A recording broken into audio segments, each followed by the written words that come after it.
Hello friends, welcome back to my channel. This is Ritesh. आज इस video में हम डेटाबेसेस के कंसेप्ट्स को समझने वाले हैं। मैं एकदम ज़ीरो से स्टार्ट करने वाला हूं और जब तक ये वीडियो एंड होगा तब तक डेटाबेसेस के सारे कंसेप्ट्स आपके फिंगर टिप्स पे होंगे। इंडेक्सेस, प्राइमरी कीज, जॉइंस, और अगर आपने अगला वीडियो भी देख लिया तो रेप्लिकेशन, श्रेडिंग, जीओआईपी और ये बड़ी बड़ी कंपनीज कैसे डेटाबेसेस को मैनेज करती है, सब पता चलने वाला है आपको। तो चलिए स्टार्ट करते हैं।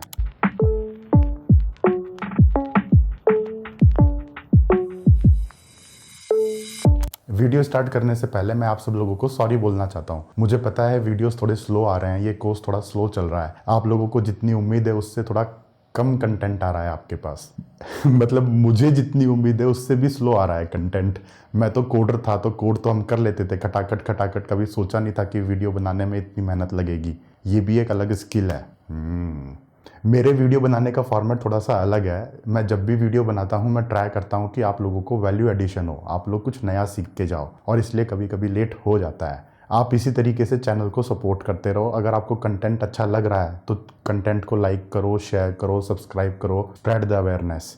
अगर एक बंदे पे भी पॉजिटिव इम्पैक्ट आता है, वो अपने आप को अप स्किल कर पाता है, और सबसे इम्पॉर्टेंट मेरी वजह से उसके अंदर कोडिंग की इंस्पिरेशन आ पाती है, तो ये मेरे लिए बहुत ही बड़ी बात है। और इसी एम के साथ इस वीडियो को स्टार्ट करते हैं।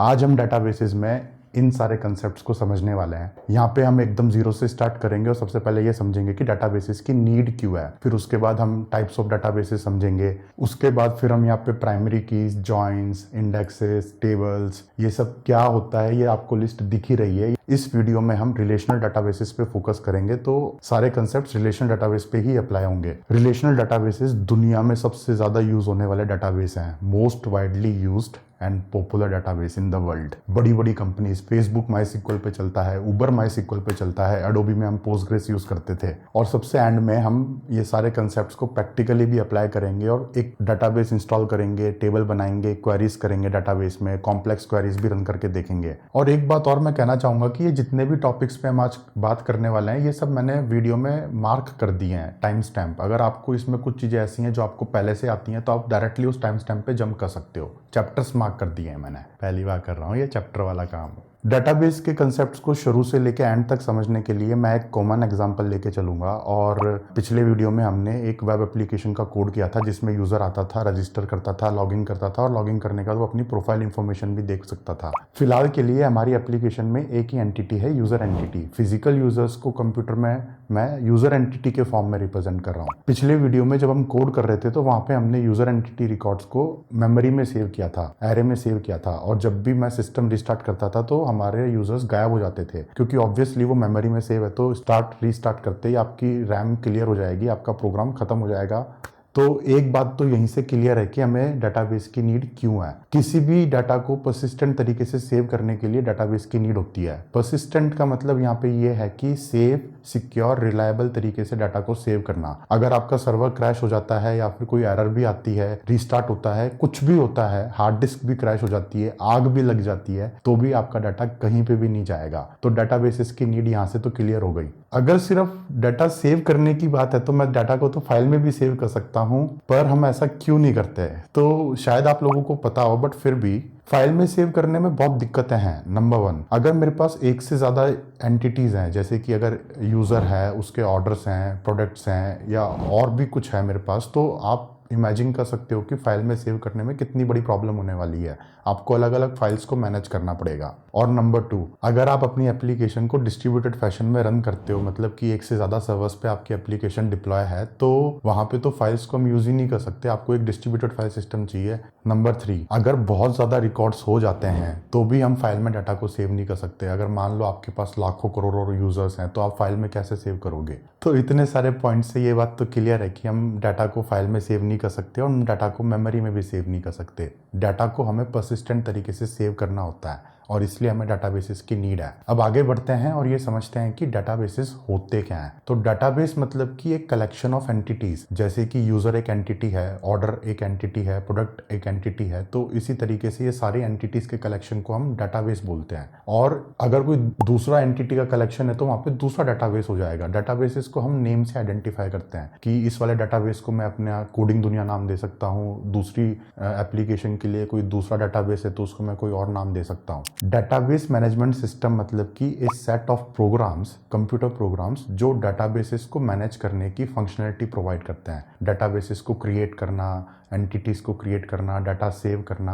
ये functionality database management systems provide करते हैं। और ये एक कलेक्शन ऑफ प्रोग्राम्स होते हैं जो किसी सर्वर पे रन होते हैं। Database management systems client server architecture पे वर्क करते हैं। क्लाइंट सर्वर आर्किटेक्चर का मतलब ये हुआ कि जो आपका डेटाबेस है वो एक सर्वर की तरह ऑपरेट करेगा, और अगर किसी भी एप्लीकेशन को डाटा सेव करना है तो वो एक क्लाइंट की तरह उससे कनेक्ट करेगा और फिर क्वेरीज सेंड करेगा सर्वर को। सर्वर उन क्वेरीज को प्रोसेस करके रेस्पॉन्स सेंड करेगा वापस से क्लाइंट को। तो क्लाइंट सर्वर जो आर्किटेक्चर है ये कंप्यूटर साइंस में बहुत ही फंडामेंटल आर्किटेक्चर है। Mostly 99% software client server architecture पे ही बने हुए हैं। क्लाइंट्स डेटाबेस से टीसीपी आईपी प्रोटोकॉल को यूज करके कनेक्ट करते हैं, और अगर हम अपनी एप्लीकेशन में डेटाबेस यूज करेंगे तो हमारी एप्लीकेशन भी एक तरीके से क्लाइंट हो गया डेटाबेस सर्वर के लिए। हम एक क्लाइंट लाइब्रेरी को यूज करेंगे अपने एप्लीकेशन में, और वो क्लाइंट लाइब्रेरी की हेल्प से हम डेटाबेस सर्वर को क्वेरी सेंड करेंगे और रेस्पॉन्स को देखेंगे। डेटाबेस मैनेजमेंट सिस्टम्स का प्राइमरी पर्पस होता है यूजर को उतनी ही इंफॉर्मेशन अवेलेबल कराना जितनी उसको नीड है, और बाकी सारी कॉम्प्लेक्सिटीज को यूजर से हाइड करना। कॉम्प्लेक्सिटी को यूजर से हाइड करने के लिए डेटाबेस के अंदर मल्टीपल एब्स्ट्रैक्शन लेयर्स होती हैं। तो एक बार इन सारी लेयर्स को देख लेते हैं फंडामेंटली ये क्या कंसेप्ट है। तो सबसे नीचे आपको फिजिकल लेयर मिलती है। फिजिकल लेयर का मतलब ये डायरेक्टली आपके फाइल सिस्टम से इंटरेक्शन होता है। यहाँ पे डाटा सेव होता है 0101 फॉर्मेट में। कंप्यूटर को तो 01 के अलावा बाकी कुछ समझ में ही नहीं आता, तो जो फिजिकल लेयर है उसकी रेस्पॉन्सिबिलिटी है डिस्क पे डाटा सेव करने की। फिजिकल लेयर के ऊपर होती है आपकी लॉजिकल लेयर। लॉजिकल लेयर मतलब कि सारा का सारा लॉजिक यहीं पे है। जो भी डाटाबेस का दिमाग है, जो भी वो यूजर को फंक्शनलिटी प्रोवाइड करते हैं, वो सब यहीं पे है। और उसके ऊपर होती है आपकी व्यू लेयर। व्यू लेयर मतलब कि एक नॉर्मल एंट्री पॉइंट है डेटाबेस के लिए। यूजर्स जो कनेक्ट करते हैं, तो ये वाली जो लेयर है व्यू लेयर, ये उस कनेक्शन को मैनेज करेगी और बाकी इसी टाइप के काम करेगी और अंदर डेलीगेट कर देगी चीज़ों को। अब जो मैंने यहाँ पे एब्स्ट्रैक्शन की बात करी है, एब्स्ट्रैक्शन के बेस पे मल्टीपल डाटाबेस के टाइप होते हैं। तो हम ये एक बार देख लेते हैं कि कौन कौन से डाटाबेस के टाइप्स अवेलेबल हैं मार्केट में। प्राइमरीली मैं डाटाबेसेस को दो बड़े बड़े डोमेन्स में ब्रेक कर सकता हूँ। एक तो हो गया आपके रिलेशनल डाटाबेसेस और दूसरे हो गए आपके non relational databases. Non relational database को फिलहाल के लिए मैं साइड में रखता हूँ और हम रिलेशनल डाटाबेस की बात करेंगे। रिलेशनल डाटाबेसेस, जैसे कि मैंने आपको बताया, दुनिया के मोस्ट वाइडली यूज्ड डाटाबेस हैं। इस चैनल पे एग्जाम्पल के लिए मैं पोस्टग्रेस डाटाबेस को यूज करूंगा। पोस्टग्रेस दुनिया का सबसे एडवांस्ड ओपन सोर्स डाटाबेस है। आपको इतनी एडवांस चीज एकदम फ्री में मिलती है। आप डाटाबेस को अपनी एप्लीकेशन में यूज कर सकते हो, अपनी एप्लीकेशन को आप सेल कर सकते हो, कमर्शियली रेवेन्यू अर्न कर सकते हो, पर आपको डाटाबेस के पैसे देने की जरूरत नहीं है। रिलेशनल डाटाबेस को लेके एक इंपॉर्टेंट पॉइंट है, रिलेशनल डाटाबेस थोड़े से स्लो होते हैं compare to non relational database. इसका रीजन भी है क्योंकि रिलेशनल डाटाबेस में हम स्ट्रक्चर्ड डाटा को सेव करते हैं। डाटा ऑर्गेनाइज्ड होता है आपका टेबल्स में, कॉलम्स में। तो जब भी हम डाटा सेव करने जाते हैं तो डाटाबेस को वो सारे कंस्ट्रेंट्स चेक करने पड़ते हैं पहले डाटा सेव करने से। तो इसीलिए थोड़ा सा माइनर डिफरेंस है रिलेशनल और नॉन रिलेशनल में परफॉर्मेंस के बेस पे। और ये जो डिफरेंस है ये इतना ज्यादा माइनर होता है कि हमें पता भी नहीं चलता। मिली सेकेंड्स का डिफरेंस होता है। अगर आप 1000-10,000 यूजर्स की बात कर रहे हो तो मतलब पता भी नहीं चलेगा आपको ये डिफरेंस। हाँ, लेकिन अगर आप गूगल की स्केल पे बात करते हो, उबर या फेसबुक की स्केल पे बात करते हो, तो आपको अलग अलग यूज केसेस के हिसाब से अलग अलग डाटाबेसेस यूज करने पड़ते हैं। जैसे कि अगर आपको अनस्ट्रक्चर्ड डाटा सेव करना है, वॉच इवेंट हो गया, यूजर की फेवरेट मूवीज हो गई, तो ये अनस्ट्रक्चर्ड डाटा को हम नॉन रिलेशनल डाटा में सेव कर सकते हैं। और जो स्ट्रक्चर्ड डाटा होता है उसको हमें रिलेशनल डाटाबेस में ही सेव करना चाहिए। ये जो रिलेशनल डाटाबेस होते हैं, जो भी हम रिलेशनल डाटाबेस के कंसेप्ट यहाँ पे समझने वाले हैं, वो आप किसी भी डाटाबेस पे अप्लाई कर सकते हो। मैं यहाँ पे पोस्टग्रेस यूज कर रहा हूँ, आप कोई और दूसरा डाटाबेस इंस्टॉल करो और ये जो भी क्वेरीज हैं आप ये सेम क्वेरीज को उस डाटाबेस पे भी रन कर सकते हो। अब आगे बढ़ते हैं और हम कुछ डाटाबेस के फीचर्स देख लेते हैं कि डाटाबेस क्या क्या फीचर्स ऑफर करते हैं हमें।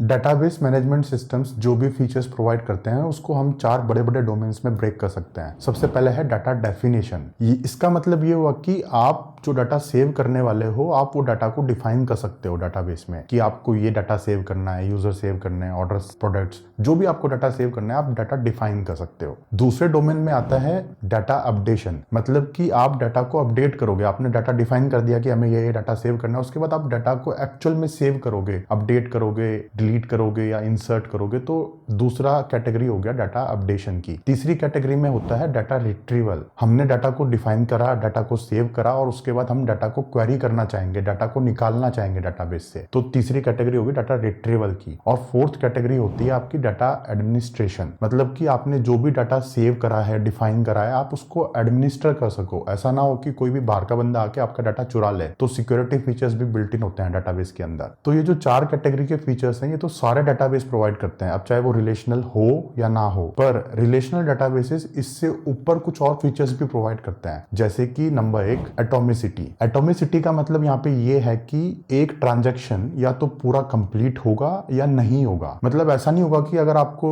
यूजर भी सेव करना है और यूजर का ऑर्डर भी सेव करना है तो आधे में चीजें नहीं रुकेंगी, या तो दोनों के दोनों सेव होंगे या दोनों के दोनों सेव नहीं होंगे। अब ट्रांजैक्शन का मतलब क्या हुआ? ट्रांजैक्शन का मतलब यहाँ पे ये हुआ कि डाटाबेस में ऑपरेशंस करना, जैसे कि इंसर्ट, डिलीट, अपडेट, जो भी आप डाटाबेस में ऑपरेशन करते हो वो हम एक ट्रांजैक्शन के फॉर्म में करते हैं। हम सबसे पहले ट्रांजैक्शन को स्टार्ट करते हैं, उसके बाद हमें जो भी ऑपरेशंस करना होता है हम करते हैं, उसके बाद ट्रांजैक्शन को एंड कर देते हैं। तो ये जो प्रोसेस है इसमें या तो ये पूरी की पूरी होगी या नहीं होगी, तो ये हो गया एटॉमिसिटी। फिर उसके आगे बढ़ते हैं कंसिस्टेंसी। तो कंसिस्टेंसी का मतलब ये है कि जो भी आपने डाटा डिफाइन करा है कि आपको इंटीजर डाटा सेव करना है, स्ट्रिंग डाटा सेव करना है, जो भी करना है, आपका डाटा हमेशा कंसिस्टेंट फॉर्म में सेव होगा। अगर आपने कोई इनवैलिड डाटा दिया है डाटाबेस को तो वो उसको सेव ही नहीं करेगा। तो जो भी रिलेशनल डाटाबेसेस हैं वो कंसिस्टेंसी को मैनेज करते हैं, मेंटेन करते हैं।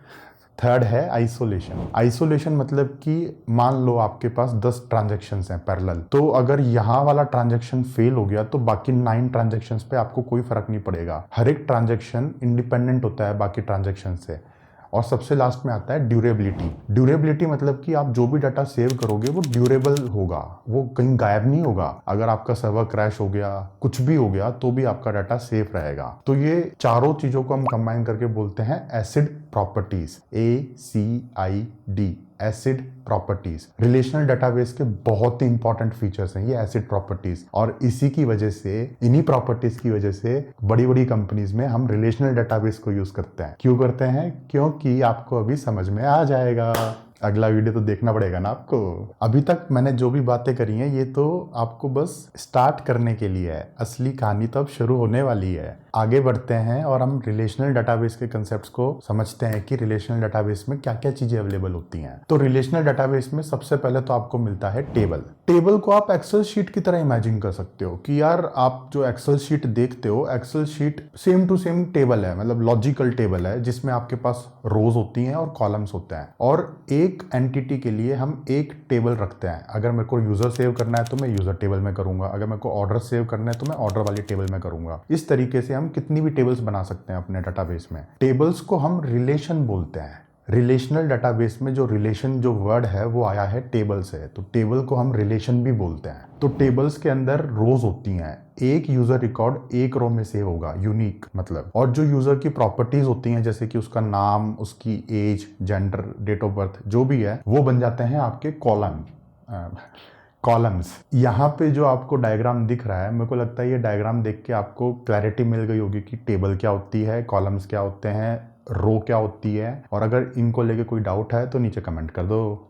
हम कितनी भी टेबल बना सकते हैं डाटाबेस में, हम एक टेबल में कितने भी कॉलम्स बना सकते हैं, इसमें कोई लिमिटेशन ही नहीं है। हम एक टेबल में कितने भी रिकॉर्ड सेव कर सकते हैं, मतलब हजारों रिकॉर्ड, करोड़ों रिकॉर्ड्स यार, मतलब अडोबी में तो बिलियंस ऑफ रिकॉर्ड सेव होते थे एक टेबल के अंदर। तो जो भी ये कॉलम्स होते हैं, कॉलम के डाटा टाइप्स होते हैं। हम किसी भी कॉलम का डाटा टाइप डिफाइन करते हैं, जैसे कि अगर मुझे यूजर की एज सेव करनी है तो मैं कहूंगा वो इंटीजर होगा। अगर मुझे यूजर की डेट ऑफ बर्थ सेव करनी है तो मैं कहूंगा वो एक डेट होगी, डेट टाइप का होगा। यूजर का नाम सेव करना है तो मैं ये कहूंगा कि वो एक स्ट्रिंग होगी। तो पोस्टग्रेस के अंदर इतने टाइप्स के आपको डाटा टाइप्स अवेलेबल हैं। अब यहाँ पे जो लिस्ट आपको दिख रही है इसको रटना नहीं है, ये मैं आपको रेफरेंस के लिए बता रहा हूँ। ये सारे के सारे लिंक्स आपको नीचे डिस्क्रिप्शन बॉक्स में मिल जाएंगे। जो हमारे सबसे ज्यादा यूज होने वाले डाटा टाइप्स हैं मैं उसको एक बार हाईलाइट कर देता हूँ। जैसे कि हम न्यूमेरिक टाइप्स को बहुत यूज करते हैं। न्यूमेरिक मतलब कि इंटीजर, डेसिमल पॉइंट नंबर्स, ये जो भी हैं ये न्यूमेरिक टाइप में आ गए। कैरेक्टर टाइप्स मतलब कि स्ट्रिंग वगैरह सेव करनी हो तो हम कैरेक्टर टाइप डिफाइन करते हैं। जो भी कॉलम होगा उसको हम, जैसे मेरा नाम है, मुझे अपना नाम सेव करना है डाटाबेस में, यूजर का नाम सेव सेव करना है तो मैं वहाँ पे यूजर का नाम का जो कॉलम है वो एक कैरेक्टर टाइप का होगा, varchar। हम डेट टाइम को भी बहुत ज़्यादा यूज़ करते हैं, जैसे डेट ऑफ बर्थ वगैरह सेव करनी है तो डेट टाइम का कॉलम टाइप होगा। उसके अलावा जेसन टाइप्स भी बहुत यूज़ करते हैं। अगर मुझे जेसन डाटा सेव करना है किसी कॉलम में तो मैं जेसन टाइप को डिफाइन करूंगा। हर रिलीज के साथ ये डाटा टाइप्स अपडेट होते रहते हैं। ऐसा नहीं है कि ये लिस्ट फिक्स्ड है, इसलिए मैं आपको कह रहा हूँ इस लिस्ट को रटना नहीं है यहाँ पे, क्योंकि पहले यहाँ पे ज्योमेट्रिक टाइप्स अवेलेबल ही नहीं थे पोस्टग्रेस में, अभी ये लेटेस्ट रिलीज में ऐड हुए हैं। तो यहाँ पे ज्योमेट्रिक टाइप्स मतलब कि जैसे अगर आपको मतलब आप ऐसी एप्लीकेशन बना रहे हो जो कि जीपीएस से रिलेटेड है, तो अगर आपको कोई जीपीएस का डाटा सेव करना है तो आप ज्योमेट्रिक टाइप में सेव कर सकते हो। अगर आपको लाइन सेव करनी है, आपको सर्कल के कोऑर्डिनेट सेव करने हैं या बॉक्स पॉलीगन वगैरह सेव करना है आपको, तो ज्योमेट्रिक टाइप में आप सेव कर सकते हो। फिर उस बॉक्स के ऊपर आप क्वेरी कर सकते हो। जैसे साइबर सिटी है, आपने साइबर सिटी सेव कर लिया अपने डाटाबेस में, साइबर सिटी के आपने 4-5 बाउंड्री मार्क कर दी एज ए पॉलीगन अपने डाटाबेस में सेव कर दिया, और फिर यूजर साइबर सिटी में गया है या नहीं गया, या आप क्वेरी करके पता लगा सकते हो, डायरेक्टली क्वेरी करके। किसी भी इंटरव्यू में आपसे ये जो लिस्ट है, इस लिस्ट को मतलब बाय हार्ट रखने की जरूरत नहीं है। कोई भी इंटरव्यूअर आपसे ये लिस्ट के बारे में नहीं पूछेगा इंटरव्यू में, वो तो आपके कंसेप्ट को देखेगा कि यार आपको कितना आता है, आपका लॉजिक कैसा है, आप कैसे प्रॉब्लम्स को सॉल्व कर सकते हो। रटने के लिए तो यार तोता भी रट लेता है, हमें यहाँ पे तोता नहीं बनना है, हमें यहाँ पे स्मार्ट बनना है, हमें यहाँ पे लॉजिक समझना है, कंसेप्ट समझना है हमें यहाँ पे। तो चलो अब आगे बढ़ते हैं और हम ये देखते हैं कि रिलेशंस कितने टाइप के होते हैं। रिलेशनल डाटाबेस में हम रिलेशन नहीं सेव करते हैं, तो रिलेशन कितने टाइप के होते हैं तो मैं आपको बताता हूँ। सबसे पहले आता है 1-to-1। 1-to-1 का मतलब ये है कि किसी एक टेबल से एक रिकॉर्ड किसी दूसरे टेबल के एक रिकॉर्ड को ही डायरेक्टली कनेक्ट करेगा। मतलब कि यूजर का एक एड्रेस हो गया तो ये 1-to-1 हो गया। मतलब मल्टीपल एड्रेसेस हो सकते हैं यूजर के, बट इमेजिन करो कि एक ही एड्रेस है, तो ये 1-to-1 हो गया आपका। उसके बाद होता है आपका 1-to-many, मतलब कि एक रिकॉर्ड मल्टीपल रिकॉर्ड्स को कनेक्ट करेगा। जैसे कि यूजर के मल्टीपल एड्रेसेस हो गए तो यहाँ पे एक यूजर है वो मल्टीपल एड्रेसेस को कनेक्ट करेगा। फिर आता है आपका मैनी टू मैनी, तीसरा type of relation. Many to many मतलब कि यहाँ के मल्टीपल रिकॉर्ड्स और यहाँ के मल्टीपल रिकॉर्ड्स आपस में कनेक्टेड है। अब आप इन रिलेशंस को डाटाबेस में कैसे मैनेज करते हो अभी बताता हूं मैं आपको। जैसे मान लो यूजर का एड्रेस है, तो अगर आपको यूजर का एड्रेस सेव करना है तो आपने यूजर को एक टेबल में सेव कर दिया और एक आपने एड्रेस की टेबल बना दी। फिर आप एड्रेस की टेबल में एक यूजर आईडी का कॉलम बनाते हो। ये यूजर आईडी का कॉलम आपको ये बताता है कि ये एड्रेस किस यूजर के करस्पॉन्डिंग है। अगर आपने ऐसा कोई कॉलम नहीं बनाया अपने डाटाबेस में अपनी टेबल में, तो आपको कैसे पता चलेगा कि ये एड्रेस किस यूजर का है। तो इस तरीके से आप दो रिलेशन को मैप करते हो। और ये जो यूजर आईडी है, इस यूजर आईडी कॉलम को हम फॉरेन की बोलते हैं। मतलब कि ये किसी दूसरे रिलेशन की प्राइमरी की हो गई, क्योंकि ये जो फॉरेन की आपने यहाँ पे डिफाइन करी है, ये किसी दूसरे टेबल के रिकॉर्ड को यूनिकली आइडेंटिफाई करनी चाहिए ना। अगर मान लो जो यूजर आईडी आपने एड्रेस के करस्पॉन्डिंग सेव करी है, अगर वो 2-3 यूजर को आइडेंटिफाई कर रही है तो कोई फायदा ही नहीं है। मतलब ये एड्रेस क्या 3 यूजर का है क्या? नहीं। तो ये जो फॉरेन की होती है, ये किसी दूसरे टेबल में रिकॉर्ड को यूनिकली आइडेंटिफाई करती है, तो ये उस टेबल की प्राइमरी की बन गई। नेक्स्ट मैं क्या करता हूँ, डाटाबेस को इंस्टॉल करता हूँ डाउनलोड करके। ये हो गया हमारा प्रैक्टिकल वाला सेक्शन। तो आप गूगल पे सर्च करो डाउनलोड पोस्टग्रेस, आपको जो पोस्टग्रेस का ऑफिशियल लिंक मिलता है वहां पे जाके आप अपने ऑपरेटिंग सिस्टम के हिसाब से चूज करके डाउनलोड कर लो इंस्टॉलर को। सिंपल इंस्टॉलर है ये, डाउनलोड कर लो। डाउनलोड होने के बाद आप इंस्टॉलेशन स्टेप्स को फॉलो करो एंड वी आर डन। एक बात और है कि जब आप डाटाबेस को इंस्टॉल करोगे तो आपसे एक वो यूजर और पासवर्ड पूछेगा, रूट यूजर और रूट पासवर्ड। तो ये जो यूजर पासवर्ड का कंसेप्ट है, ये होता है कि आप जो भी डाटाबेस बनाते हो उसका ये ऑनर बन गया। जो भी आपने डाटाबेस मैनेजमेंट सिस्टम या डीबीएमएस जो भी आपने इंस्टॉल करा है, उस सिस्टम का ये एक रूट यूजर है। ये कुछ भी कर सकता है, ये दूसरे यूजर्स भी बना सकता है, ये टेबल भी बना सकता है, ये कुछ भी कर सकता है। तो इससे मतलब आप कनेक्ट कर पा रहे होगे कि कैसे सिक्योरिटी प्रोवाइड करता है डाटाबेस, क्योंकि डाटाबेस के अंदर यूजर रोल्स होते हैं, यूजर की परमिशंस होती है। तो ये जो यूजर है ये आपका हो गया एडमिन, सुपर यूजर, मतलब कि रूट यूजर हो गया ये। इससे ऊपर कुछ भी नहीं है, क्योंकि हम फर्स्ट टाइम डाटाबेस को इंस्टॉल करते हैं तो हमें रूट यूजर का यूजर नेम और पासवर्ड देना पड़ता है। और आप इसको भूलना मत, आप इसको कहीं लिख के रख लेना, क्योंकि जब भी हम डाटाबेस से कनेक्ट करेंगे तो हमें वापस से रूट यूजर और पासवर्ड देना पड़ेगा, तभी तो हम अपने आप को ऑथेंटिकेट कर पाएंगे डाटाबेस के सामने कि हाँ भाई मैं एक वैलिड यूजर हूं। तो अगर आपको इंस्टॉलेशन में कोई दिक्कत आ रही है तो नीचे कमेंट सेक्शन में पोस्ट कर देना। पोस्टग्रेस इंस्टॉल करने के बाद हम यहाँ पे एक पीजी एडमिन टूल इंस्टॉल करेंगे। पीजी एडमिन क्या है, जैसे मैंने आपको बताया था डाटाबेस एज ए सर्वर की तरह ऑपरेट करता है, तो पीजी एडमिन एक क्लाइंट हो गया और ये ग्राफिकल यूजर इंटरफेस प्रोवाइड करता है जिसकी हेल्प से हम यूआई में टेबल्स वगैरह क्रिएट कर सकते हैं। हमें यहाँ पे क्वेरी सेंड करने की जरूरत नहीं, हम यहाँ पे यूआई को यूज करके टेबल क्रिएट कर सकते हैं, कॉलम क्रिएट कर सकते हैं, हम कुछ भी कर सकते हैं। तो पीजी एडमिन इंस्टॉल कर लो, आप गूगल पे सर्च करो पीजी एडमिन डाउनलोड, आपका पहला लिंक आएगा पोस्टग्रेस का, वहां पे जाके आप इंस्टॉलर डाउनलोड कर लो अपने ऑपरेटिंग सिस्टम के हिसाब से और इंस्टॉल कर लो। इंस्टॉल करने के बाद पीजी एडमिन को ओपन कर लेते हैं। ओपन होने के बाद ये इंटरफेस कुछ इस टाइप का दिखता है। यहाँ पे सबसे पहले हम अपना एक डाटाबेस कनेक्शन बनाएंगे। तो हमने जो भी अपने डाटाबेस को इंस्टॉल करा है उसका कॉन्फ़िगरेशन हम यहाँ पे करेंगे। तो यहाँ पे होस्ट में आप सबसे पहले लोकल होस्ट डालोगे। लोकल होस्ट मतलब कि आपके सिस्टम पे रन हो रहा है ये डाटाबेस। उसके बाद आपने जो यूजर और पासवर्ड बनाया था, रूट यूजर और पासवर्ड, वो आप यहाँ पे पासवर्ड दो एंड आप कनेक्शन कॉन्फ़िगर करो, पोर्ट डाल दो। 5432 डिफॉल्ट पोर्ट होता है पोस्टग्रेस का। ये सब डालने के बाद आपका यहाँ पे एक कनेक्शन बन जाएगा। आप कनेक्शन को ओपन करोगे तो आप डाटाबेस से कनेक्ट होगा। तो उसके बाद आपको यहाँ पे दिख रहा होगा अभी कोई डाटाबेस ही नहीं है, मतलब एक पोस्टग्रेस डिफॉल्ट दिख रहा है आपको, वो अलग है। बट अगर मुझे मेरी एप्लीकेशन के लिए डाटाबेस बनाना है तो मैं क्या करता हूँ, एक डाटाबेस बना लेता हूँ। सबसे पहले कोडिंग दुनिया के नाम से मैंने एक डाटाबेस बना लिया। उसके बाद मैं यहाँ पे टेबल बना लेता हूँ, जैसे यूजर की टेबल बना ली मैंने। और टेबल बनाने के टाइम पे मैं यहाँ पे एक आईडी फील्ड दे रहा हूँ और ये जो आईडी फील्ड है इसको मैं प्राइमरी की मार्क कर रहा हूँ। अब ये प्राइमरी की क्या होती है अभी समझेंगे। उसके बाद मैंने यहाँ पे जैसे नेम दिया, नेम का मैंने डाटा टाइप डिफाइन कर दिया कि मुझे ये varchar डाटा चाहिए। उसके अलावा मैंने यहाँ पे जेंडर, डेट ऑफ बर्थ, जो भी मैंने कॉलम्स बनाने थे मैंने यहाँ पे बना लिए कॉलम्स। और हर एक कॉलम का मैं अलग अलग डाटा टाइप डिफाइन कर रहा हूँ कि किसी को मैंने इंटीजर दे दिया, किसी को varchar दे दिया। और एक बात और है यहाँ पे कि जो varchar के अंदर जैसे मैं 1000 लिख रहा हूँ यहाँ पे, तो ये 1000 मतलब कि इस कॉलम के अंदर आपको 1000 कैरेक्टर्स ही आप स्टोर कर सकते हो। अगर आपका डाटा मतलब ऐसा है जो कि जैसे ब्लॉग पोस्ट है या कोई लंबा चौड़ा आपका टेक्स्ट है, तो उसके लिए आप लिमिट को बढ़ा सकते हो, 1000, 10,000, 50,000, कितनी भी आप कैरेक्टर की लिमिट सेट कर सकते हो। बट मैं ये रिकमेंड करूंगा कि अगर आपका डाटा इतना ही ज्यादा बड़ा है कि 50,000 कैरेक्टर्स हैं उसमें, तो आप कैरेक्टर टाइप को यूज ही मत करो, आप टेक्स्ट टाइप को यूज कर सकते हो। जैसे कि यूजर का एक डिस्क्रिप्शन मैंने यहाँ पे कॉलम डिफाइन करा है और डिस्क्रिप्शन में मैंने कैरेक्टर को यूज नहीं किया है, मैंने टेक्स्ट को यूज किया है। टेक्स्ट मतलब कि ये अनलिमिटेड टेक्स्ट है, आप कितना भी डाटा सेव कर सकते हो इसके अंदर, कोई कैरेक्टर लिमिट नहीं होती टेक्स्ट में। तो चलो हमने अपनी टेबल बना दी, टेबल में कॉलम्स भी बना दिए। कॉलम्स में बनाने के बाद अब क्या करेंगे, अब हम इस टेबल पे क्वेरीज रन करके देखेंगे। तो क्वेरीज रन करने के लिए तो हम थोड़ा सीक्वल को समझ लेते हैं कि सीक्वल होता क्या है। सीक्वल की फुल फॉर्म होती है स्ट्रक्चर्ड क्वेरी लैंग्वेज। डाटाबेस से कम्युनिकेट करने के लिए हम सीक्वल क्वेरीज को यूज करते हैं। अगर मुझे डाटा सेव करना है तो भी मैं सीक्वल क्वेरी सेंड करूंगा डाटाबेस को। अगर मुझे डाटा को अपडेट करना है, डिलीट करना है, गेट करना है, कुछ भी करना है मुझे डाटाबेस के साथ, तो मैं सीक्वल क्वेरीज को यूज करूंगा। और यहाँ पे तो मैं GUI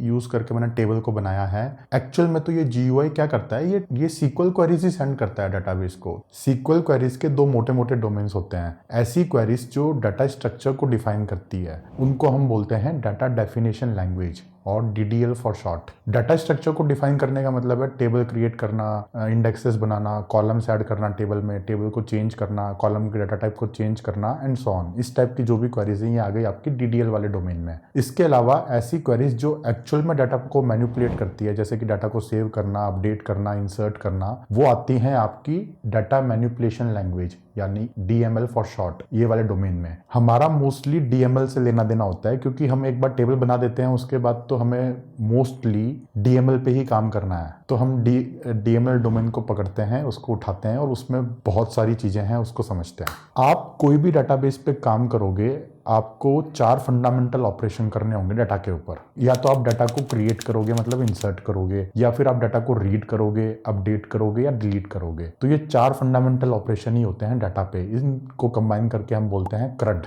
आपने ये टर्म पहले भी सुना होगा, CRUD, create, read, update, delete. तो जो रीड है ना, रीड को हम सबसे लास्ट में समझेंगे क्योंकि सबसे कॉम्प्लेक्स आपका रीड ऑपरेशन ही होता है। उसमें आपको बहुत कुछ यूज केसेस आ जाते हैं, आपको फिल्टर करना पड़ता है, अलग अलग काम करने पड़ते हैं। इंसर्ट करना, अपडेट करना, डिलीट करना तो बहुत सिंपल सा है। तो सबसे पहले हम डाटा को इंसर्ट करना समझते हैं। यहाँ पे मेरे पास जो यूजर्स की टेबल है वो अभी बिल्कुल एम्प्टी है, इसमें एक भी रिकॉर्ड नहीं है। तो अगर मुझे यूजर रिकॉर्ड को सेव करना है तो मैं यहाँ पे इंसर्ट क्वेरी को रन करूंगा। इंसर्ट क्वेरी का सिंटेक्स क्या होता है, ऐसा, इंसर्ट इनटू टेबल का नाम, उसके बाद आप वहां पे कॉलम्स कॉलम्स का नाम देते हो, जो जो कॉलम्स आपको इंसर्ट करने हैं, फिर आप वैल्यूज लिखते हो, वैल्यूज लिखने के बाद आप एक एक कॉलम की वैल्यू को ऐड करते हो वहां पे। तो इस तरीके से आपकी इंसर्ट क्वेरी बन गई, आपको दिख रही है यहाँ पे इंसर्ट क्वेरी। अगर मैं इसको रन करूंगा तो आप देख सकते हो यूजर रिकॉर्ड इंसर्ट हो गया है सक्सेसफुली। इंसर्ट करने के बाद हम डाटा को अपडेट भी कर सकते हैं। तो अपडेट कैसे करेंगे, आपको यहाँ पे अपडेट क्वेरी दिख रही होगी। तो अपडेट क्वेरी का सिंटैक्स ये होता है। एक बात यहाँ पे इंपॉर्टेंट ये है कि अपडेट करने के टाइम पे आपको ये कंडीशन लिखनी पड़ती है, where ID equal to something. इस कंडीशन का सिग्निफिकेंस ये है कि अगर मैं ये नहीं लिखूंगा तो ये जो अपडेट क्वेरी है ये पूरे डाटाबेस पे रन हो जाएगी। तो डाटाबेस में जितने भी यूजर्स होंगे सबके नाम बदल के हेलो वर्ल्ड हो जाएगा। तो इसीलिए मेरे को यहाँ पे आईडी इक्वल टू 1 लिख रहा हूँ या 2 लिख रहा हूँ, जो भी लिख रहा हूँ मैं, इससे ये पता चलता है कि मुझे ये अपडेट क्वेरी सिर्फ इस आईडी रिकॉर्ड पे चलानी है। जो भी रिकॉर्ड मेरे को फिल्टर होके मिलेगा वेयर क्लॉज के बाद, उन्हीं रिकॉर्ड्स पे मेरे को अपडेट क्वेरी रन करनी है। इसी तरीके से आपके पास डिलीट क्वेरी भी होती है। डिलीट क्वेरी को यूज करके हम किसी रिकॉर्ड को डिलीट कर सकते हैं, मल्टीपल रिकॉर्ड्स को डिलीट कर सकते हैं। अगर आपने यहाँ पे वेयर क्लॉज नहीं लगाया डिलीट क्वेरी में तो आप मल्टीपल रिकॉर्ड्स को डिलीट कर दोगे, आप पूरा डाटाबेस ही डिलीट कर दोगे। तो जो मैं यहाँ पे यूज कर रहा हूँ जैसे कि वेयर आईडी इक्वल टू 2 3 जो भी है, इससे ये पता चलता है कि सिर्फ इस आईडी वाले रिकॉर्ड को ही आपको डिलीट करना है। अब आते हैं रीड ऑपरेशन यानी कि सिलेक्ट ऑपरेशन पे। और सिलेक्ट ऑपरेशन को समझने के लिए मैं आपको एक बहुत ही पावरफुल इंसाइट बताने वाला हूं। इस लॉजिक से आपके दिमाग में सेलेक्ट क्वेरीज एकदम छप जाएंगी, कुछ नहीं करना उसके बाद आपको। तो स्टार्ट करते हैं एक लॉजिकल टेबल से। ये है आपके पास एक टेबल, इसमें आपके पास मल्टीपल रिकॉर्ड्स हैं और मल्टीपल कॉलम्स हैं आपके पास। तो जब आप सेलेक्ट करते हो किसी चीज को तो आपको क्या क्या करना पड़ता है वहां पे, मतलब अभी डाटाबेस का कोई लेना देना ही नहीं है, ये नॉर्मल सेलेक्ट ऑपरेशन की बात कर रहा हूँ। अगर आपको कुछ भी रिकॉर्ड सेलेक्ट करना है, मतलब एक्सेल शीट इमेजिन कर लो, कुछ भी इमेजिन कर लो, अगर आपको उसमें से कुछ सेलेक्ट करना है तो आप फिल्टर करना चाहोगे सेलेक्ट करने के टाइम पे। फिल्टरिंग का मतलब ये हुआ कि अगर आपके टेबल में 1000 रिकॉर्ड हैं तो आपको सिर्फ 5 रिकॉर्ड चाहिए, तो वो 5 रिकॉर्ड कौन से चाहिए आप कंडीशन के बेस पे सेलेक्ट कर सकते हो। एक्चुअल में फिल्टर करने के लिए हम SQL क्वेरी में वेयर क्लॉज का यूज करते हैं कि where something equal to something. ये जो समथिंग है ये हो गया आपका कॉलम, कि where column equal to some value. जैसे कि अगर मुझे ID इक्वल टू 2 मैंने यहाँ पे ऐड करा, इसका मतलब ये है कि ऐसे रिकॉर्ड निकाल के लाओ जिसकी ID 2 है। या फिर मैं यहाँ पे जेंडर इक्वल टू मेल कर सकता हूँ, तो मतलब ऐसे रिकॉर्ड निकाल के लाओ जिसका जेंडर मेल है। तो फिल्टरिंग करने के लिए हम वेयर क्लॉज का यूज करते हैं। और यहाँ पे आप ग्रेटर देन, लेस देन कोई भी मतलब यूज कर सकते हो। जैसे अगर आप डेट कॉलम है आपके पास, तो डेट में अगर आपको 25 तारीख से ज्यादा की डेट चाहिए तो where date column greater than whatever the date. Less than भी हो सकता है, कुछ भी हो सकता है। इंटीजर है तो आप वहां पे रेंज क्वेरीज भी रन कर सकते हो कि यार मतलब 100 से लेके 200 के बीच की रेंज ही मुझे लेके आओ, फिल्टर करके लेके आओ। तो वहां पे आप ऐसे लिख सकते हो कि where something is greater than 100 and less than 100। तो इस तरीके से आपने रोज को फिल्टर कर लिया। डाटा को फिल्टर करने के बाद आप ये भी चाहोगे कि डाटा आपको सॉर्टेड ऑर्डर में मिले। सॉर्ट करने के लिए हम यहाँ पे ऑर्डर बाय का यूज करते हैं SQL में। तो ऑर्डर बाय को यूज करके मैं रिकॉर्ड्स को किसी भी कॉलम के बेस पे सॉर्ट कर सकता हूँ और फिर वो जो रिकॉर्ड मुझे मिलेगा वो उसी सॉर्टेड ऑर्डर में मिलेगा। अगर मुझे जेंडर के बेस पे सॉर्ट करना है या एज के बेस पे सॉर्ट करना है तो मैं इस तरीके से ऑर्डर बाय एज, आगे असेंडिंग डिसेंडिंग ऑर्डर दोनों सपोर्टेड है तो मैं असेंडिंग में सॉर्ट कर देता हूँ फिलहाल के लिए। तो इस तरीके से मेरे को जो भी रिकॉर्ड्स मिले हैं यहाँ पे वो असेंडिंग ऑर्डर में मिल गया यूजर्स के रिकॉर्ड। तो सॉर्टिंग बहुत सिंपल सी है। सॉर्टिंग के बाद आता है पेजिनेशन। पेजिनेशन मतलब कि अगर आपके पास 1000 रिकॉर्ड्स हैं आपके टेबल में तो आप वो 1000 रिकॉर्ड को एक साथ लेके नहीं आना चाहोगे। 1000 तो छोड़ो यार, लोगों के पास करोड़ों रिकॉर्ड्स होते हैं डाटाबेस में, तो करोड़ों रिकॉर्ड्स एक बार नहीं लेके आते हम कभी भी। हम हमेशा 1 बाय 1 करके रिकॉर्ड को लेके आते हैं कि पहले 100 लेके आना है, उसके बाद अगले 100 लेके आना है, फिर अगले 100 लेके आना है। तो पेजिनेशन करने के लिए हम यहाँ पे लिमिट और ऑफसेट का यूज करते हैं। लिमिट हमें ये बताते हैं कि हमें कितने लेके आना है और ऑफसेट मतलब कि हमें ऊपर से कितना छोड़ना है। अगर मैंने ऑफसेट 200 कर दिया इसका मतलब यह है कि ऊपर से 200 रिकॉर्ड छूट जाएंगे और 201 वाला रिकॉर्ड आएगा मेरे पास। पेजिनेशन को लेके एक बात आपको ध्यान में रखनी है कि आप जब भी पेजिनेशन करो आपको रिकॉर्ड्स को सॉर्ट करना है। आपको वहां पे ऑर्डर बाय यूज करना पड़ेगा और उसका रीजन है क्योंकि जैसे मैंने आपको बताया कि शुरू के 100 रिकॉर्ड छोड़ दिए, फिर 200 रिकॉर्ड छोड़ दिए, तो ये जो रिकॉर्ड छोड़ रहे हैं ये अगर एक ही ऑर्डर में होंगे तो आपको सही डाटा मिलेगा। पहला पेज मिलेगा, फिर दूसरा पेज मिलेगा, फिर तीसरा पेज मिलेगा। अगर हर बार आप क्वेरी करने जाओ और हर बार आपका ऑर्डर बदल जाएगा तो आपको पेजेस भी अलग अलग मिलेंगे। तो इसीलिए जब भी आप पेजिनेशन करो आप रिकॉर्ड्स को सॉर्ट करो और फिर उसके बाद लिमिट और ऑफसेट लगा के आप रिकॉर्ड्स को ला सकते हो। पेजिनेशन के बाद आते हैं आपकी ग्रुपिंग। अब ग्रुप करना क्या होता है? ग्रुप करना मतलब कि डाटा को किसी की के बेस पे ग्रुप करना। अगर मैं जेंडर के बेस पे यूजर्स को ग्रुप करता हूं तो जेंडर कॉलम में जितनी भी यूनिक वैल्यूज हैं, हर एक यूनिक वैल्यू के लिए मुझे एक आउटपुट में एक रिजल्ट आएगा। मेल के लिए आपको रिकॉर्ड्स मिल जाएंगे कि अगर मेल जेंडर है यूजर का तो उसके 10 यूजर्स आ गए, फीमेल है तो 10 आ गए। तो इस तरीके से आपने डाटा को ग्रुप कर लिया, और ग्रुप करने के बाद जो आपका आउटपुट मिलता है, आउटपुट में उसके साथ में जो आपको रिकॉर्ड्स मिलेंगे उसमें आप कोई भी एग्रीगेशन फंक्शन यूज कर सकते हो, जैसे कि मिनिमम एज क्या है फीमेल की, मैक्सिमम एज क्या है, टोटल कितने फीमेल के यूजर्स हैं, टोटल कितने मेल के यूजर्स हैं। तो इस टाइप के एग्रीगेशन फंक्शंस को हम यूज कर सकते हैं। पोस्टग्रेज में आपको इतने सारे एग्रीगेशन फंक्शंस मिलते हैं।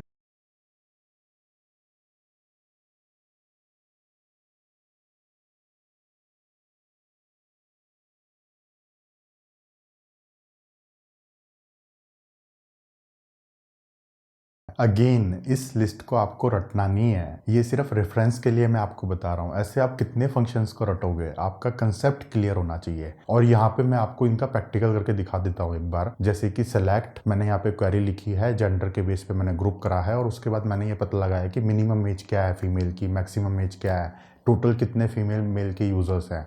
तो अब आपको शायद चमका होगा कि एग्रीगेशन फंक्शंस क्या होते हैं। एग्रीगेशन फंक्शंस यूज करना जरूरी है क्योंकि हमें जितने भी कॉलम के अंदर यूनिक वैल्यूज हैं उतने ही हमें आउटपुट में रिकॉर्ड मिलते हैं। तो अगर जेंडर की बात करूं तो मेरे को यहाँ पे आउटपुट में सिर्फ 2 ही मिलेंगे, मेल और फीमेल। बट फीमेल यूजर्स बहुत सारे हो सकते हैं, मेल यूजर्स बहुत सारे हो सकते हैं। तो उन रिकॉर्ड्स के साथ होगा क्या, उनको हम एग्रीगेट कर देते हैं। तो मुझे उम्मीद है कि आपको ये फिल्टरिंग, सॉर्टिंग, पेजिनेशन और ग्रुपिंग चारों फंडामेंटल ऑपरेशन समझ में आए होंगे। आप अगर इनको लेके कोई भी डाउट है तो आप नीचे कमेंट सेक्शन में पोस्ट कर सकते हो। वैसे तो मेरे पास कोई कमेंट आया ही नहीं है आज तक, मतलब कोई डाउट ही नहीं है यहाँ पे लोगों को। ठीक है भाई, सबको सब आता है भाई।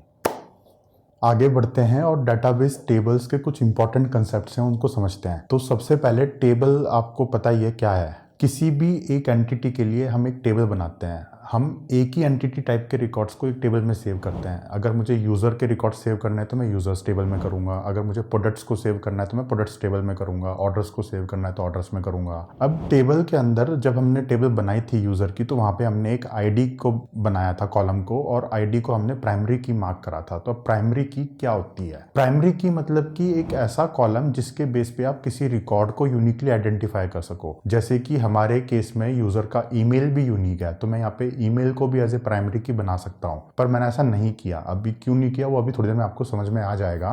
मैंने यहाँ पे जो आईडी कॉलम को प्राइमरी की बनाया है वो ऑटो इंक्रीमेंट फील्ड है। मतलब कि एक सीक्वेंस है जो 1 से स्टार्ट होगा और ये डाटाबेस अपने आप ऑटोमेटिकली इंक्रीमेंट करता रहेगा। जब हम कॉलम में हमने यूजर को इंसर्ट करा था तो हमने इंसर्ट करने के टाइम पे आईडी कॉलम को नहीं दिया था। अभी मैं दोबारा से इंसर्ट कर रहा हूँ, मैं यहाँ पे आईडी को नहीं दे रहा। तो डाटाबेस अपने आप ही उस कॉलम की वैल्यू को ऑटो इंक्रीमेंट कर देता है और डाटाबेस में जो हम रिकॉर्ड सेव करने जा रहे हैं वो सेव हो जाता है। तो एक तो फायदा ये है कि आप ऑटो इंक्रीमेंट आईडीज बना सकते हो, आपको उस आईडी के बारे में टेंशन लेने की कोई ज़रूरत ही नहीं है। इस तरीके से जब हम इंटीजर की को प्राइमरी की बनाते हैं तो हमें आगे ज्वाइन करने में भी बहुत हेल्प मिलती है। हाँ, अगर आपका जैसे मान लो ईमेल वाला फील्ड भी आपका यूनिक है तो आप ईमेल पे यूनिक इंडेक्स बना सकते हो। और जरूरी नहीं है कि आप एक ही कॉलम को यूज करके प्राइमरी की बनाओ। ऐसा भी हो सकता है कि 2 कॉलम्स मिलके किसी एक रिकॉर्ड को यूनिकली आइडेंटिफाई कर रहे हैं, तो आप 2 कॉलम्स को कंबाइन करके भी प्राइमरी की बना सकते हो। इसको हम कंपोजिट प्राइमरी की बोलते हैं। बट जैसे मेरे को 10 साल हो गए यार कोड करते, मैंने आज तक बहुत ही रेयर केसेस में कंपोजिट प्राइमरी कीज को यूज किया है। इसलिए मतलब इसमें डिफिकल्टी ये होती है कि यार आप फॉरेन की कैसे बनाओगे। अगर आपने कंपोजिट प्राइमरी की बनाई है तो आपको फॉरेन की के टाइम पे वहां पे 2 रिकॉर्ड सेव करने पड़ेंगे,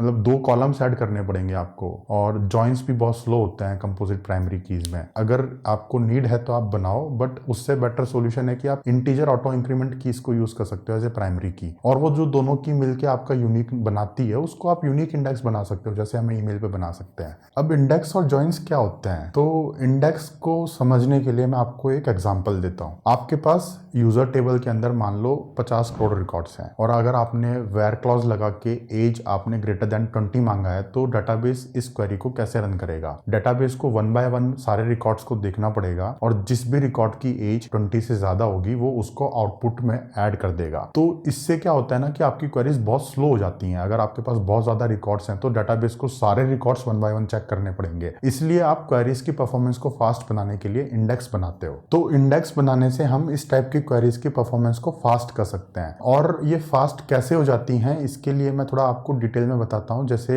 अगर आपने डाटा स्ट्रक्चर्स एंड एल्गोरिथम्स पढ़ा है तो वहाँ पे आपका एक एल्गोरिथम होता है binary search algorithm. Binary search algorithm में हम किसी भी रिकॉर्ड को सर्च कर सकते हैं लॉगरिथमिक टाइम में। तो इंडेक्स बनाने से जो आपका लीनियर टाइम होता है, डाटाबेस को 1 बाय 1 रिकॉर्ड चेक करना पड़ता है, तो वहाँ पे आपको लीनियर टाइम मिलता है। वो लीनियर टाइम आपका बदल जाता है लॉगरिथमिक टाइम में, log ऑफ n। तो अगर आपको 1 करोड़ यूजर्स को सर्च करना है तो लीनियर टाइम में आपको 1 बाय 1 1 करोड़ रिकॉर्ड्स पे जाना पड़ेगा। बट लॉगरिथमिक टाइम में आप सिर्फ 24 ऑपरेशंस कर सकते हो। 2 to the power 24 is more than 1 crore. तो सिर्फ 24 ऑपरेशंस में आपकी क्वेरी आउटपुट दे देगी। तो आप समझ सकते हो, वहां पे आप 1 करोड़ ऑपरेशंस कर रहे हो, यहाँ पे आप सिर्फ 24 ऑपरेशंस कर रहे हो। इंडेक्स बनाने से इतना फर्क पड़ जाता है आपकी क्वेरी की परफॉर्मेंस पे। एकदम फंडामेंटल लेवल पे तो हम इमेजिन कर सकते हैं कि बाइनरी सर्च एल्गोरिथम यूज हो रहा होगा। इंप्लीमेंटेशन में बहुत ज्यादा कॉम्प्लेक्सिटीज भी आ सकती है, हमें उसके बारे में ज्यादा टेंशन लेने की जरूरत नहीं है। हमें तो बस इतना पता है कि अगर हमें अपनी क्वेरी को फास्ट करना है तो हमें इंडेक्स बनाना है। अब जॉइंस क्या होते हैं? तो जॉइन मतलब कि मैं 2 टेबल को कंबाइन करके उस कंबाइंड एंटिटी पे क्वेरी रन कर सकता हूँ। वो टेबल्स एक्चुअल में कंबाइन नहीं होती है फिजिकली, वो सिर्फ लॉजिकली कंबाइन होती है। जैसे मेरे पास यूजर्स हैं, यूजर्स के ऑर्डर्स हैं, तो उन दोनों टेबल को मैं ज्वाइन कर लूंगा तो मैं ये पता लगा सकता हूँ कि इस यूजर ने पिछले 1 साल में कितने ऑर्डर्स करे हैं। अगर मैं ज्वाइन नहीं करूंगा तो मुझे दोनों डाटा को अपने पास लाना पड़ेगा मेमोरी में, फिर उन दोनों पे खुद कोड लिख के मेरे को कंप्यूटेशन करनी पड़ेगी और खुद पता लगाना पड़ेगा कि 1 साल में इसने कितने ऑर्डर्स करे हैं। बट ज्वाइन करने के बाद जो मेरे पास कंबाइंड एंटिटी बनती है, जो लॉजिकल एंटिटी बनती है, उस पर मैं सिंगल क्वेरी रन करके ये पता लगा सकता हूँ कि कितने ऑर्डर्स करे हैं उसने। आप मल्टीपल टेबल्स को ज्वाइन कर सकते हो। ये जरूरी नहीं है कि आपने 2 टेबल ज्वाइन करी, आप 3-4 टेबल्स को भी ज्वाइन कर सकते हो। अब ज्वाइंस बहुत टाइप के होते हैं, जैसे कि लेफ्ट ज्वाइन, इनर ज्वाइन, ये वो। तो ये थोड़ा सा डिटेल है। अगर आपको इन पे भी वीडियो चाहिए तो मुझे इस वीडियो पे लाइक्स चाहिए यार। अगर आप चाहते हो कि ये डिटेल में मैं वीडियो बनाऊं, लेफ्ट ज्वाइन, इनर ज्वाइन, ये वो, तो 100 लाइक तो बनेंगे भाई इस वीडियो पे, तभी बनाऊंगा उस पे। लास्ट में हम ये जितने भी कंसेप्ट है इसको प्रैक्टिकली अप्लाई कर लेते हैं। तो डाटाबेस तो हमने खोल रखा है, उसमें हमने कुछ यूजर रिकॉर्ड्स को इंसर्ट कर रखा है। उसके बाद मैं यहाँ पे सेलेक्ट कर सकता हूँ। सेलेक्ट करने के टाइम पे मैं अलग अलग वेयर क्लॉज में अलग अलग कंडीशंस लगा सकता हूँ। सबसे पहले मैंने यहाँ पे एज ग्रेटर देन 20 लगाई, तो उसके बेस पे मेरे को रिकॉर्ड्स मिल गए। या और कुछ भी आप यहाँ पे प्ले अराउंड कर लो खुद ही। सबसे इंपॉर्टेंट, मैं आपको इंडेक्स का प्रैक्टिकल करके दिखाना चाहता हूँ। अभी मेरे पास 8-10 रिकॉर्डिंग है तो मेरी क्वेरी बिल्कुल फास्ट रन हो रही है। मैं क्या करता हूँ, इसमें बहुत सारा डाटा इंसर्ट कर देता हूँ, लाखों रिकॉर्ड्स इंसर्ट कर देता हूँ। अब अगर मैं यहाँ पे सेलेक्ट क्वेरी रन करता हूँ तो मेरी क्वेरी बहुत स्लो एग्जीक्यूट हो रही है। और जैसे मैंने आपको बताया था, इसका रीजन है क्योंकि डाटाबेस को लीनियर टाइम लगता है अगर इंडेक्स अवेलेबल नहीं है तो। अब मैं क्या करता हूँ, इंडेक्स बना देता हूँ। अब अगर मैं क्वेरी को वापस से रन करता हूँ तो मेरी क्वेरी बहुत ही फास्ट हो गई, पहले बहुत स्लो थी। आज के लिए इतना ही फ्रेंड्स। मुझे उम्मीद है कि आपको डाटाबेस के कंसेप्ट समझ में आए होंगे। अगले वीडियो में हम थोड़े एडवांस कंसेप्ट्स के बारे में बात करेंगे, रेप्लिकेशन, शेडिंग, जियोआईपी वगैरह, और ये बड़ी बड़ी कंपनीज कैसे डाटाबेस को मैनेज करती है। और अगर आपको मैंने जैसे बताया इंडेक्सेस पे, जॉइंस पे अगर डिटेल में वीडियो चाहिए तो इस वीडियो को लाइक कर दो यार। कंटेंट अच्छा लगा हो तो लाइक करो, शेयर करो, सब्सक्राइब करो, spread the awareness. See you guys, take care.